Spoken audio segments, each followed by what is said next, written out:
Pertanyaan selanjutnya, dulu waktu lahir di rumah sakit atau di bidan Pak?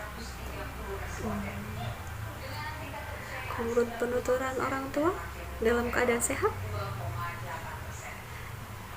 Pernah dengar cerita nggak Pak, kira-kira dulu lahirnya berapa kilo?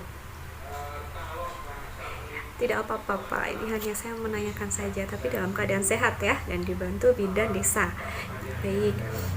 Kemudian selama waktu kecil itu Pak Zainal pernah sakit tidak? Ya, yang akhirnya sakit membuat Pak Zainal harus dirawat di rumah sakit. Sehat ya Pak ya, alhamdulillah. Sepertinya saya ini sudah tidak asing dengan muka Pak Zainal ya. Saya pernah bertemu di mana ya? Apa ini kedua kali masuk lapas Pak? Oh bukan, baru pertama. Oh, mungkin saya salah orang mungkin ya. Di sini gimana Pak? Baik-baik saja ya, sehat ya? Ya, pernah sakit di dalam lapas? Alhamdulillah. Nah, tadi kan kalau saya tanya pernah sakit atau tidak. Nah, kalau pernah jatuh itu pernah Pak? Jatuh dari motor mungkin yang akhirnya menyebabkan luka tan khusus? Oh, belum. Alhamdulillah. Dulu Pak waktu kecil Pak Zainal pernah punya cita-cita apa? Terus untuk mewujudkan itu bagaimana Pak? Sudah sampai sejauh mana? Gak apa-apa ya Pak ya, karena kan kehidupan yang tahu kita harus selalu menyerahkan diri kita kepada Allah, betul kan ya Pak ya. Nah, kalau di rumah kegiatan Pak Zainal ini apa Pak?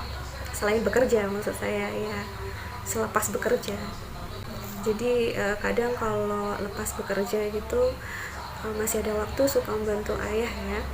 Orang tua sering memberikan nasihat nggak sih Pak? Bapak sering ngobrol sama orang tua nggak sih?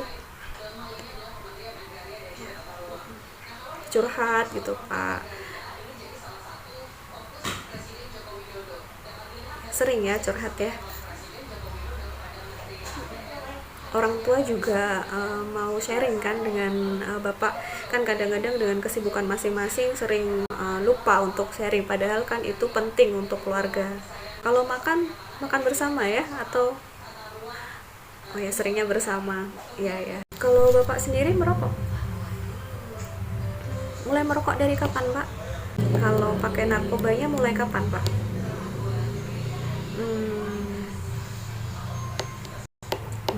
Baru ketahuan. Tapi kenapa terpikirkan untuk menjual narkoba juga Pak? Karena kan Bapak juga tahu itu perbuatan tidak baik, itu narkoba haram. Kenapa dilakukan? Sebenarnya kan Bapak punya banyak cara ya untuk mencukupi kebutuhan hidup, tidak hanya dari narkoba saja. Alasan lainnya Pak, apa karena narkoba ini menghasilkan uangnya cepat daripada kita usaha sendiri? Mohon maaf Pak Zainal, ini apakah punya hutang di luar sehingga harus mengumpulkan uang dengan cepat? Dulu waktu tidak melanjutkan saat SMK ini kenapa Pak? Alasan ekonominya kenapa? Jadi Bapak Pak Zainal ini sebagai bisa dibilang tulang punggung juga ya, karena anak pertama memiliki 5 adik gitu ya. Dan untuk adik-adik sekolahnya semua alhamdulillah ya Pak ya. Kalau hobi Bapak sendiri apa sih Pak? Bapak sering lakukan hobi tersebut? Bagus sebenarnya hobinya Pak, bisa dikembangkan untuk usaha sendiri ya. Nah, tadi kan Pak Zainal bercerita untuk pendidikan terakhir Pak Zainal ini SMK ya, tapi tidak lulus gitu ya Pak ya. Ini mohon maaf, saya boleh bertanya dulu SD-nya di mana Pak? Masih ingat? Selama waktu sekolah pernah bolos Pak? Aktif ya Pak ya. Pernah tinggal kelas? Hubungan dengan teman-teman bagaimana waktu di sekolah SD? Kemudian SMP-nya di mana Pak? Lulus tepat waktu ya SMP-nya? Pernah bolos di SMP? Belum. Pernah tinggal kelas? Pernah dapat juara Pak? Atau peringkat? Kalau di sekolahan ikut eskul Pak? Eskul ekstrakurikuler maksud saya. Kan biasanya ada tuh pelajaran, bukan pelajaran tambahan sih Pak, setelah selesai sekolah biasanya ada kegiatan olahraga, kemudian kesenian atau apa gitu Pak. Dulu Bapak menikah dengan Ibu Imasyadah ya, betul ha? di tahun berapa Pak? Istri pertama ya Pak ya. Hubungannya saat ini masih baik-baik kan Pak? Masih langgeng? Sudah memiliki anak? Baik, terima kasih Pak Zainal atas waktunya.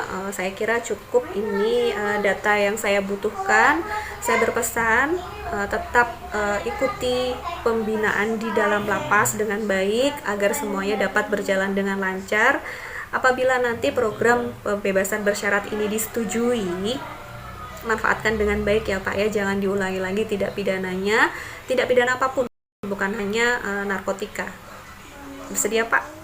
Baik, terima kasih Pak Zainal, sehat selalu ya Pak ya. Terima kasih.